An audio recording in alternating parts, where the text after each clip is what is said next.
Bien-aimés frères et sœurs, vous connaîtrez la vérité et la vérité vous affranchira. Ça, c'est pas moi qui le dis, c'est la Bible qui le dit. Mais moi, je vous dis mieux. Vous connaîtrez la vérité historique, notamment celle de vos ancêtres kémites, et vous aurez une vision globale de ce que c'est que la vraie souveraineté politique. J'ajoute, vous reviendrez à la spiritualité africaine ancestrale et vous comprendrez les enjeux de l'indépendance économique. Et pour terminer, vous accepterez votre identité culturelle kémite et vous obtiendrez deux choses. La première, c'est la paix. La seconde, c'est le développement, à une condition. L'unité de toute l'Afrique noire, l'unité de tous les Noirs du monde entier. Otep à tous, bienvenue sur la chaîne des panafricanistes par essence, par conviction et par excellence. Celle des citoyens kémites, par nécessité et obligation de combat. Nous sommes une chaîne qui n'est guidée que par nos ancêtres et rien que par les ancêtres qui appartiennent à l'égrégore du monde noir.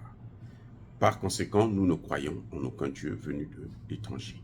Toutefois, cette vidéo n'est aucunement destinée à inciter à la haine ou à la violence, car nous menons un combat qui est d'abord et avant tout spirituel, intellectuel et démocratique. Ensuite, il est politique, géopolitique et géostratégique.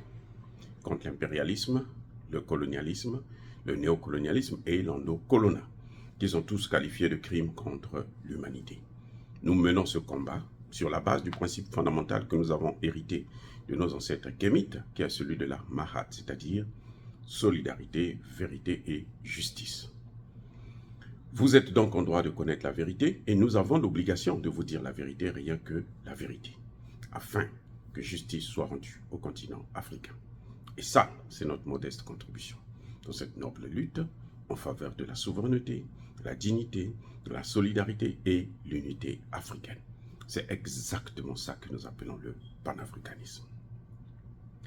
Bien-aimés frères et sœurs, Emmanuel Macron profite de la guerre en Ukraine, profite du parapluie américain pour engager la guerre contre la Russie. Vous savez, depuis un certain temps, Vladimir Poutine ne veut plus parler à Emmanuel Macron.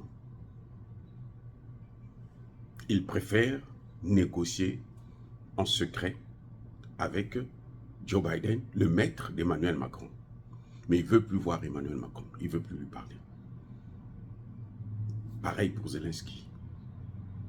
Alors, Emmanuel Macron a besoin de l'Afrique.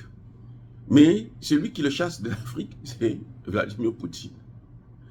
Donc, qu'est-ce qu'il fait? Il a essayé de négocier. Je vous avais déjà dit à plusieurs reprises que lorsque Emmanuel Macron était parti et qu'on l'avait réservé une longue table, une table de plusieurs mètres, il était parti pour négocier pour l'Afrique. Comment il doit faire pour récupérer l'Afrique? Comment il va se partager l'Afrique avec Poutine?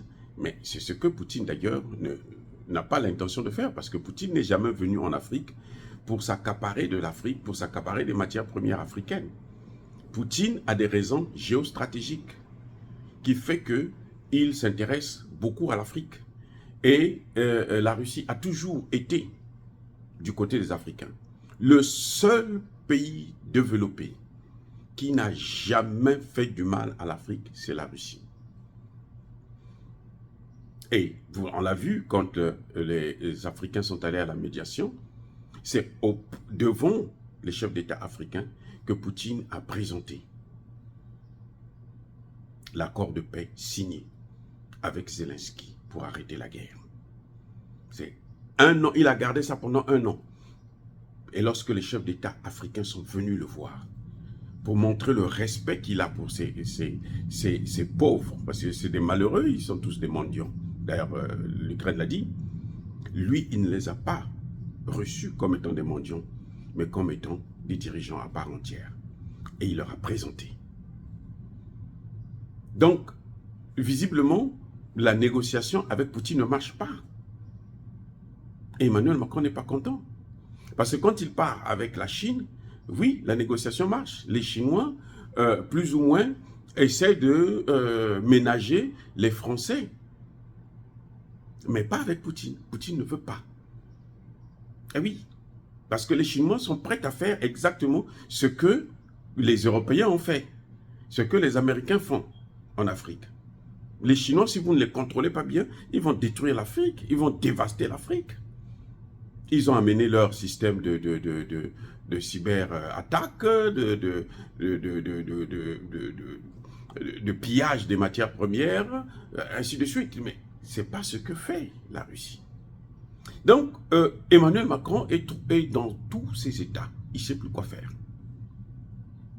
C'est pour ça que vous avez vu qu'Emmanuel Macron a décidé d'envoyer en Ukraine des missiles longue portée. Ce qu'il ne voulait pas faire, mais il a décidé. Il croit intimider Poutine. Mais ça ne peut pas marcher. Pourquoi? Parce que les scalps, là, ils ont déjà été testés. La contre-offensive de l'Ukraine, c'était avec quoi? C'était avec ça? Ça a donné quoi? Rien. Ils n'ont même pas pu franchir la première ligne.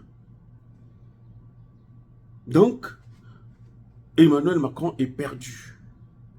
Il s'est tourné vers les Africains pour nous faire croire que la Russie était un pays impérialiste.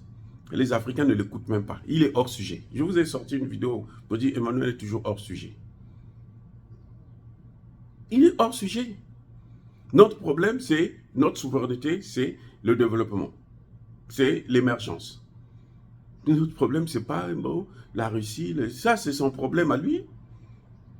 Notre problème, c'est sortir du CFA. Notre problème, c'est se débarrasser des bases militaires françaises. Lui nous amène, vous voulez nous chasser, Poutine c'est un impérialiste. Non, nous savons qu'il est impérialiste, qu'il ne l'est pas. Ce n'est pas à lui de nous donner des leçons.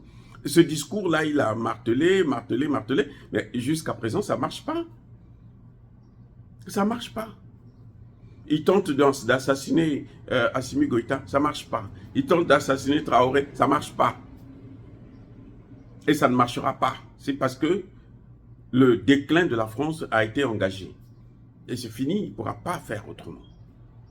Maintenant, il se dit, je veux passer par l'OTAN, je veux provoquer la Russie, de telle sorte que si la Russie m'attaque, à ce moment, l'OTAN va intervenir et puis on va l'écraser. Mais il oublie qu'avant que l'OTAN intervienne, la France sera déjà écrasée, la France va disparaître même de la carte. N'oubliez pas que la Russie fait 46 fois le territoire français. 46 fois. La Russie a des missiles intercontinentaux. Ça veut dire quoi? Ça veut dire que tu n'as pas besoin de te déplacer pour aller dans un pays pour aller lancer ces missiles. Tu restes dans ton pays, tu l'envoies dans tous les coins du monde entier. Il y a deux pays qui l'ont. Il y a la Russie et il y a la Corée du Nord. La Corée du Nord se dit, moi, c'est les États-Unis que je veux faire disparaître. Oui. Donc, si l'OTAN rentre directement en guerre contre la Russie, probablement que la Corée du Nord va intervenir aussi contre les États-Unis. Elle, c'est les États-Unis seulement, c'est tout. Elle veut seulement les États-Unis. Le reste, là, c'est elle veut s'occuper de grands patrons. Comme ça, maintenant, les petits, là, on va les écraser. Et le Coréen a bien dit, j'ai des missiles qui sont orientés vers les États-Unis, sur tous les coins des États-Unis. Et le bouton est sous mes pieds. Sur ma table, là, j'ai le bouton. Nucléaire. Ce n'est pas n'importe quel bouton, le bouton nucléaire. Donc, Poutine est en train de vouloir profiter de cette guerre en Ukraine pour mener sa propre guerre contre Poutine. Mais qu'il sache aussi que le chapitre 5, là, ne s'applique pas quand c'est un pays de l'OTAN qui va attaquer un autre pays. Hein. Le chapitre 5, là, c'est quand vous êtes attaqué. Et les Américains, nous, Américains, nous n'allons pas aller mourir pour des Français. N'oubliez pas, on l'a fait pendant la Seconde Guerre mondiale. Mais cette fois-ci là, nous n'allons pas aller mourir pour eux. S'ils vont chercher la guerre à la Russie, ils vont la trouver. Et ils vont se faire écraser. Et parce que le pire, c'est que la France ne peut même plus compter sur les soldats africains. Ce qu'ils ont appelé des tirailleurs là. Elle ne peut plus compter sur. Vous avez vu, l'Ukraine est partie à plusieurs reprises, non? Le ministre des Affaires étrangères est parti. Il a eu combien de soldats africains? Rien, aucun. C'est pour ça que vous les voyez insulter les Africains. Non, ce sont des mendiants. Non, ils sont venus pour la négociation. Ils viennent vous aider, vous sortir du gouffre et vous les insulter. En fait, l'Ukraine les insulte parce que l'Ukraine n'a pas eu ce qu'il voulait. L'Ukraine pensait que les Africains vont aller mourir pour elle, comme les Africains sont allés mourir pour les Français et les Anglais et autres. Qu'on a utilisé, ils ont besoin de chair à canon. Parce que l'Ukraine a un problème, c'est que l'Ukraine n'a plus des hommes. On lui fournit des armes, c'est vrai, mais elle n'a plus d'hommes. Voilà. Et en tout cas, l'Ukraine est en déficit de soldats. Donc il faut faire autrement. Dire cela, c'est inciter à la haine ou à la violence, non. Que Emmanuel Macron sache que nous ne serons plus là pour lui.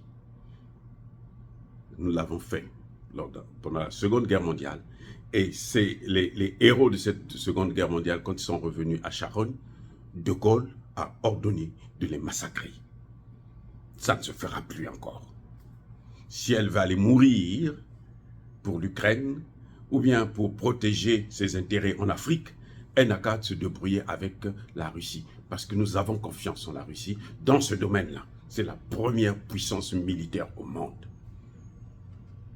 Les Américains actuellement font des guerres par procuration. Ils font ce qu'on appelle le carpet bombing. C'est-à-dire qu'on vient, on détruit les villages, les villes. On détruit, c'est-à-dire qu'on est à 10 000 km et puis on ne fait que bombarder. Aveuglement. Bébés, femmes, enfants, vieillards, tout le monde passe. Ce n'est pas ce que la Russie est. La Russie est en train de faire une guerre professionnelle où on attaque les cibles militaires. On les détruit. Oh, bien-aimés frères et sœurs, encore une fois, soyez bénis, abondamment bénis par le Dieu des Kémites et par nos ancêtres angélisés. Mais que tous ceux qui persécutent le continent africain, le pillent et le déstabilisent, qu'ils soient noirs, blancs, chinois, arabes, indiens, qui qu'ils soient maudits, punis, foudroyés, neutralisés, effacés, écrasés par ce Dieu des Kémites et par nos ancêtres angélisés. Vive l'Afrique éternelle, j'ai dit et j'assume.